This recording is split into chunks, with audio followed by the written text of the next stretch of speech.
Victoria, what happened? Why was Keir Starmer initially unwilling to back his Chancellor of the Exchequer? Well, that is quite a difficult question to answer. But in terms of what happened, you could clearly see in that clip you've just shown a tear trailing down Rachel Reeves' cheek. And one reason he may not have been willing to back her in what he said is he was being asked by the leader of the opposition, Kemi Badenoch, if he would back her. And he may not have wanted to give her the satisfaction of supporting Rachel Reeves. But the speculation, of course, is that the other reason is that he may think he's going to have to lose his Chancellor, even if most political commentators would agree there's no real political upside to that for him to lose in the very week that he will mark his one-year anniversary in office as Prime Minister, his Chancellor of the Exchequer, this early in his government. Yeah, well, he later backed her, but it may be too little too late when you look at the market reaction.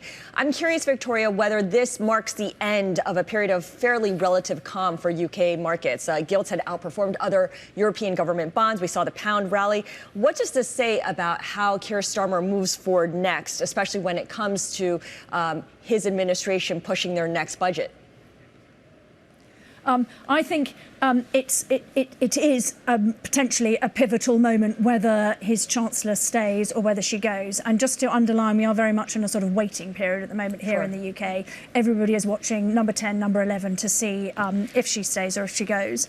But either way, we've seen from the defeat on their welfare changes that they had yesterday when they had to backtrack on their proposed welfare changes, which now leaves them with a £5 billion fiscal hole, that they are not able to get through the savings that they were hoping to get through. And what does this say about the ability to grow the UK economy, to prevent the sorts of tax rises which they came into government promising not to do?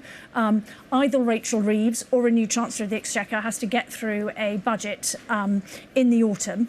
And they have promised, as I said, to grow the UK economy and not to put up various taxes. And pretty much nobody can see here in the UK now how they're able to manage that, given their failure to be able to get these changes through. So very quickly, Victoria, are we back to a Liz Truss type of situation where the bond market revolts against unfunded tax cuts, at least in the case of Liz Truss, but revolts in any case?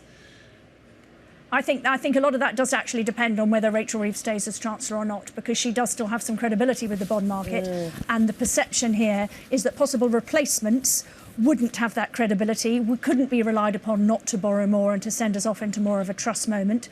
So if she goes, there will be a lot more of that speculation. If she stays, she's in a difficult situation and a hole that's difficult to get out of. But I think they might give her some further rope. But if she's replaced even by somebody on the relative right of the Labour Party, they will be watching much more closely.